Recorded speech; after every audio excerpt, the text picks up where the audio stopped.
Hey, welcome. All my right thinkers. Thanks for tuning in and check out your boy, P Funk. Thinking right out here in the lab. And I'm in the book doing what I do for you. We're going to get a good lesson in the meditation in the discipline of the Maya philosophy, aka right thinking. And then I'm going to back it up with what are the disciplines of selfless service of Maya. Got two lessons in one. I'm going to get two for going. That's right. Rightism, 25 rules to live by. Storytelling, story with a message. There's always a message in my stories for life. I give life lessons. You tune in and receiving them. I appreciate you. We got a good thing going. Let's do what we do. Right thinking mission is to enlighten, inspire, educate, and motivate you, the individual, to a higher spiritual level of enlightenment. Right thinking way of life through mental and spiritual discipline practice daily will help and guide you to obtain your goal of reaching spiritual enlightenment, aka know thyself. My mission is to get all right thinkers to know thyself. If you're a right thinker, your goal is to know thyself. See where we're going with this? Let's get there together. So I asked the question, do you know you? You will when I get through. That's what I do for you, but it's rhetorical. And if you don't have the answer for yourself, tune in. I got you. A person who knows not and knows not that they know not is foolish. Disregard them. Don't be them. A person who knows not and knows that they know not is simple, but you can teach them. That's why I do what I do for you. Appreciate you too. Stay tuned. I got more for you. A person who knows not and believe and think that they know is dangerous. Avoid them. I do. A person who knows and knows not that they know is spiritually asleep. I can awaken them. I'm the spiritual alarm clock here to wake you up with knowledge of self. That's what I do for you. A person who knows and knows that they know is wise. Follow them. All these persons reside in you, right? Thinkers, know thyself and to Maya be true. My girl. Yeah. P. Funk's philosophy says the meditation is on meditation in the discipline of the Maya philosophy. These are the things that you need to do for yourself, and you'll get the results if you put the work in. That's my point, and let me make it clear. Searching, this is the thing I'm going to tell everybody. Searching for oneself in the world is the pursuit of an illusion. What you mean? If what you're searching for you think is out here in the world, that's an illusion. Why? It's inside you. That's why. It's the old ancient Egyptian proverb. Okay? And they've been knowing this for a long time. That's what I'm trying to tell you. I don't have nothing new. Everything I got is old, ancient. All right. So that's why I don't mind being called the OG. That's respect for me personally. But when the yoga of wisdom is what right then philosophy preaches, and right my philosophy is based on in the wisdom of in action. I just gave you the perfection in action, but it's perfected. There is an intensification once you perfect this philosophy and this concept for you in your awareness. You become sharper of every thought you pinpoint it, you on point. The bad thoughts don't even come around. Why? You blocked them out. You took care of that already. All you got is pure and righteous thoughts. That's the right thing. That's right thinking. That's my philosophy. And every thought and feeling which courses through your mind, you have control. Imagine that. That's self mastery. That's the definition of true self mastery. I control this. It don't control me. A lot of people let this control them because they don't understand. But when you get control of it, ooh, buddy, let's go. And that's my goal to get you to control yours. I got mine. I'm trying to help you with yours. And every single action that you perform or contemplate in your mind at every single perception that enters into, again, your mind is at the forefront of your awareness. What you think, what you believe is what you going to do. As a man thinketh, so he'll be. No longer are you blindly religious following what? The whims of your senses. Okay? That roller coaster, the ego, is happy when it's getting what it wants. If it wants something and can't get it, it's going to be unhappy. You're going to be unhappy. You're going to be moody, cranky. That's being controlled, manipulated by your ego. That's what you don't want. No longer do you say or do things without You ready? Thinking first. My biggest change in my life personally was to be able to do just that. Think before I act. Think before I speak. Those two things. Once you master, you don't have much of a problem. Why? Because you're gonna have everything you're doing already thought out before you do it.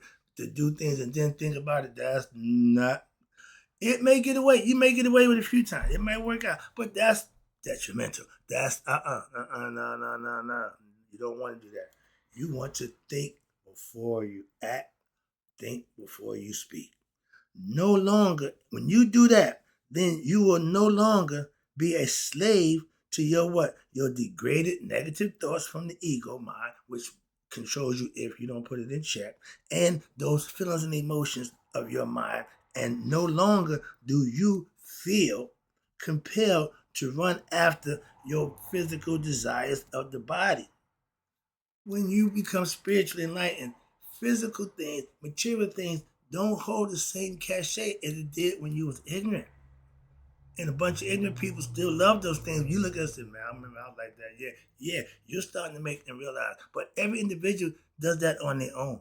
You can't wake people up. They got to wake themselves up. I just put it in front of you. Hope you can get your feel off and do what you need to do for yourself. But my thing is, we all wake up in our time. Some people don't want to wake up. Some people won't wake up. Okay, so it ain't a guarantee. But you have the imaginations and the fancies of your mind when it's uncontrolled. But with respect to what? Objects and peoples are gradually reduced. When you becoming more spiritual, you become less physical, less sociable, less a whole bunch of stuff that you need people. I enjoy my alone time. I enjoy being able to meditate. I enjoy being able to contemplate and come up with my own philosophical concept, put it on paper, and bring it to you. I don't have to get nobody's approval. I ain't got to check in with nobody. I ain't got to do none of those things. Okay, I control me. And when you do those things, material stuff reduces the value for you. That don't move it. Okay, so now no longer when you had the understanding of thinking before you speak and thinking before you acting, you no longer will pursue what? Worldly objects to make yourself happy. Everybody want a new car. You give me a new car, I'll be happy as a pig and crap, but that ain't gonna make that ain't happiness. If I get it, I earned it.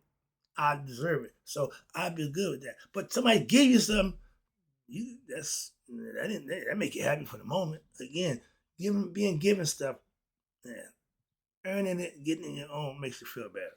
But at this level, you no longer will be in search for what? Happiness through what?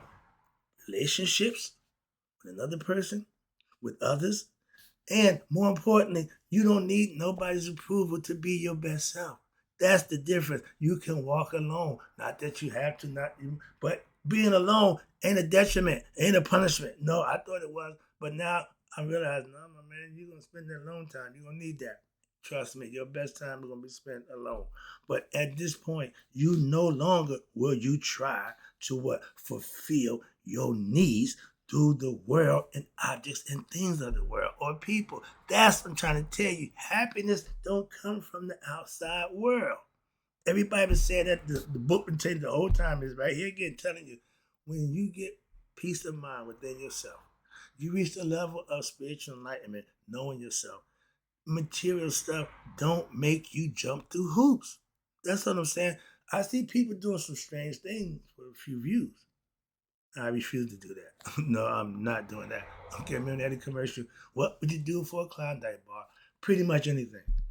They should have said, what would you do for a buck? Pretty much anything.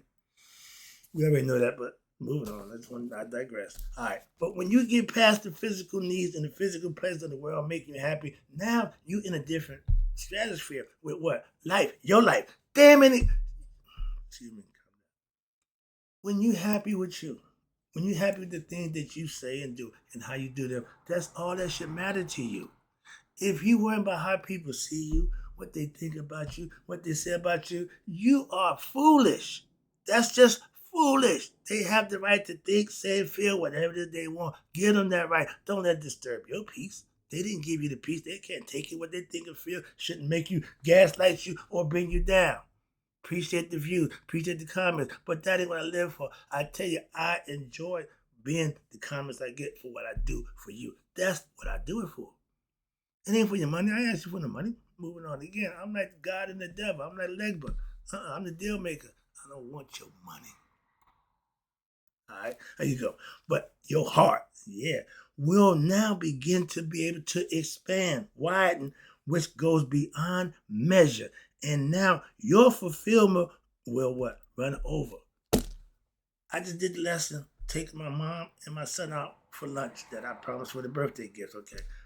That time we spent together, my son called me and said, Dad, that was cool. We got yeah, okay, make that happen, fine. My mom called me, baby, I sure had a good time. My brother called me, oh man, mom, see, yeah. Start it stuff. If you want some, start it. Get it started. And I did that. Why? Man, I had such a good feeling watching my mother and my son interact. The grandson and his grandmother. Back before he be his dad. His grandfather, he loved his dad. But he got nothing but love for his grandma, his nana. He called her nana. Okay. But when I surprised him, when we pulled up, he know she was coming.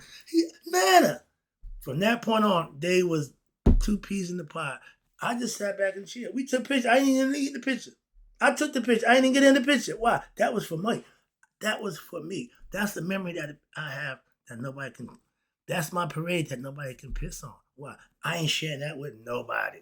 I get y'all to break down. But that time, best feeling you can ever have. That's what they say right here. The fulfillment of people outside of me, but it's bringing the joy into me to see them interact because of me. Loving that. Okay. And when you cry tears of joy, that's a good thing. That means your heart has what? Overrun. Not sorrowful, with joy, with goodness. I don't cry through pain or other nonsense now, but I felt so good. And that's what it's saying right there. See, I can read and break it down and use real life examples. I ain't got to make up a bunch of stories. That's what right thinking authenticity is all about. I keep it real. Now, worshiping or having devotion to what we know to be the divine, we call it God. And I told you, God is consciousness. And consciousness or worship in action. That means you have two secure paths for your majority of people. And here you are. This is the perfect, my mother said, the road to destruction. Everybody takes that road. Why? It's wide, it's easy, and they don't know they're headed for destruction, headed for the hill, going over. Just keep going. They just keep going. They don't stop. It's ongoing, moving on. But don't be them.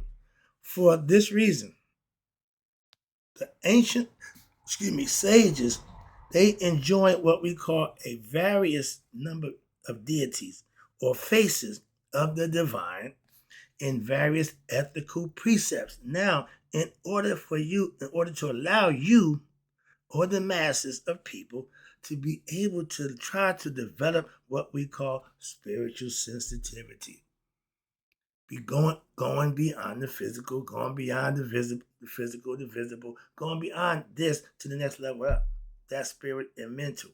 According to their capacity, you only going to be as smart as your ability to comprehend and understand things in life, right from wrong. So the beauty of this teaching, right in philosophy, aka Maya, is that it is simple. What you mean?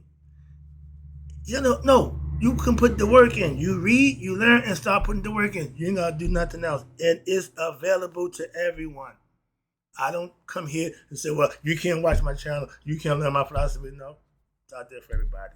And when I was on my internet thing, man, I had people all over the world. I was really geeked up then. I was geeked. Okay, now I'm calmed down. But back then, to have people all over the world listen to it and loving it, that was for me. But now, anyway, everybody can get right thinking philosophy. And I don't discriminate white, black, yellow, green, male. No, none of that makes a difference to me. Why? It's a philosophy that if you practice, none of those things would be a problem. Why? Because you get past all that. Anyone may practice right thinking, aka Maya philosophy. And watch this. I tell you all the time, if you're Christian, Muslim, or Jew, that doesn't mean you can't practice right thinking. They think right thinking is a religion that they got to deal with their religion. No, you don't. No, it ain't a religion. I don't do religion. Okay, my mother said, I don't know what my son do, but he talk about God a lot. She the one told me about 10 years ago, baby. Everybody don't want to talk about God all the time. I beg to differ then. I'm still beg to differ now. Why? I got a few people, whenever we talking God. So moving on. Okay, I know it ain't the popular talk conversation, but it's mine. I'm a spiritual philosopher. I'm talking God. When you practice right thinking, aka Maya philosophy, you can practice it while still performing any religious actions or being whatever that you may be, whatever it is, Islam, Christianity, Judaism. I don't convert you from nothing. I don't try to change you to be. No, I'm just giving you information that you can practice, implement, and use. I don't call it nothing other than a philosophy. But in the higher stages of right thinking philosophy practice, you now, the aspirant, will be led to develop your own identity with your own God of your own understanding. I'm not telling you to believe in my God. No. You have to have your own experience for the God of your understanding to be what? Authentic to you. Believing in God, that ain't authentic. Okay? Being blessed and realizing where your blessings come from, be you call him Jesus, Allah, Boo Boo, don't make a difference. But that's a belief in the faith system that everybody has. But when you experience it, it's no longer belief. Now you know that when nobody but God could have done that. We call it but God moments. We got a bunch of them for those who are blessed. What? Who living right. Bad people don't get God moments. Moving on. Why? You ever seen a F paper hanging up on anybody's refrigerator for the kid brought home an F and they put it up on the refrigerator bragging and boasting about my son failed. My son's the worst student ever. No, we don't exercise bad. So we don't glorify, we don't reward it. But society rewards bad all the time. We got a president with 34 felonies. He rewarded him with being the president. Moving on. But when one points concentration, meaning your thought process, your thinking, okay, when this occurs, now you are focused. So there is an awakening right there now of what? The mind from all of a lower state, meaning unenlightened, to what? A consciousness into what we call the transcendental state of a spiritual enlightenment. You got God knowledge. You have been spiritually enlightened. Now you know about God through what? Practice, learning it, and having your own experience, just like the religious concepts tell you. It's the same thing. Maya shows what is truth and what is illusion. Maya provides a higher idea for human existence. We ain't normal. They're not like us. If you living by the precepts of Maya, they're not like us. Why? Because you ain't living by them, you're not like us. And that means you are able to attain what we call life's highest goal. The highest goal is mastering Maya. When your mind has trained to follow and master Maya, we call it right thinking philosophy, I do. But that means the impurities, the egoism, and the ignorance cause ignorance of your mind, that cause the ignorance of your mind, the ego, and which fettered your soul, are now destroyed. What you mean? You killed the ego? No. I just put him in a servitude position where he don't have no say so in my actions and my emotions. He don't dictate how I feel because the ego is happy when it's getting what it wants. It's sad when it don't. I'm not gonna live on that. No, for most people who live their whole life, the roller coaster, the serpent, up and down. No, smooth mine out. I'm a Maya. I flatline, straight smooth. No matter how good or bad, stay smooth. Okay, stay focused, stay balanced. This is balance. Okay, this ain't balance. Get it? So when the ignorance of your mind is rent asunder, what you mean? Sent back. Get the hell out. Out of here. Through what? Your wisdom and experiences that you have through the daily practice of Mayat. Now your soul assumes its what? True nature. Because the ego ain't blocking, the ego ain't coercing it. The ego is out the way. Now it's getting pure and it's knowing its natural self. So thereby it's what we call transcending Maya and now becoming one with Maya, the divine. in this manner. Once having done it, aka mastering oneself, spiritual enlightened through the practice and the rigors you need to go through, is considered as a cleansing work. Why? Like soap. You wash up with soap. You take it, how's that? Dirt that's on you, the soap will remove it. That's how you take showers and wash up. Wash. So what the concept of liquor of Mayat is like soap. Why? Because it rinses away what the soap, the soap is rinsed away along with the dirt, right? The bad, evil thoughts, negative stuff. That's what Mayat philosophy teaches you to keep that out. And leaving what? Purity of heart alone in its original essence. Don't let nobody get to here. Don't let nobody hurt you. In much the same way that soap is not the goal of cleanliness, no, but Mayat is like the means to it. And the wisdom that you learn and practice from Mayat is a means to what? For you to unify with what? God. Hello. When the practice of right thinking philosophy of Mayat is perfected through perfected actions, practiced daily, and mastered over a period of time. When Mayat is perfected, the practice now ceases.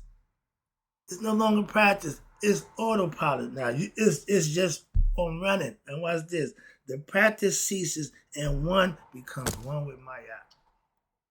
I thought this was gonna be a two lessoner, but I just did my pastor. I just stressed it out. I just fed 5,000 people with 2 loaves, 2 fish, whatever it is they do. But that was gonna be a two lesson. I see the clock in 20 minutes. I got a nice lesson in. I hope you enjoyed it. But when you reach my yacht, that's having supreme peace. We call it Hotep. This is the sign of Hotep. This means supreme peace. But you have to put in the work. Maya holds you accountable to do the work. And she gives you the blueprint, the layout for you to put the work in. So what's your excuse? Our ancients had none. They all did the same thing. Knew themselves, put the work in, and they was fine for thousands of years. That's my purpose when I went to Egypt, to find out what philosophy did they practice, they did live by. That's my yacht. They call it a religion. No, it's a philosophy, a philosophical mystery system that only those who get initiated in, come in, will know what it is. Like the Masonic Order. We got a code, same thing. Secret orders, organizations, all right? Illuminati, the Skull and Bone. Everybody got something that they do. Masonic orders. Okay, grown men play and dress up. Moving on. See that going. I let them do their thing. All right, but they do give you a little bit of understanding of who you are. Not the total, but they profess the total knowledge. They only give you a little bit. I know that for a fact. Why? I know more than they'll ever know, and they's the ones who started. Their best teacher. I just found out the best teacher in the Masonic Order. One of the guys I follow, Manny P. Hall. He's very astute, and he don't practice none. He just learned it. Love that. Hope you enjoyed the lesson right there. Because in closing, you know how I do. May you all live to be 100. Me, 100 miles a day. So I never know that my right thinkers who understand the meditation and the discipline of the Maya philosophy have passed away. A man who can study, comprehend, and learn don't have to go through the rigors of the initiation. They gave him all 33 degrees. I'm out.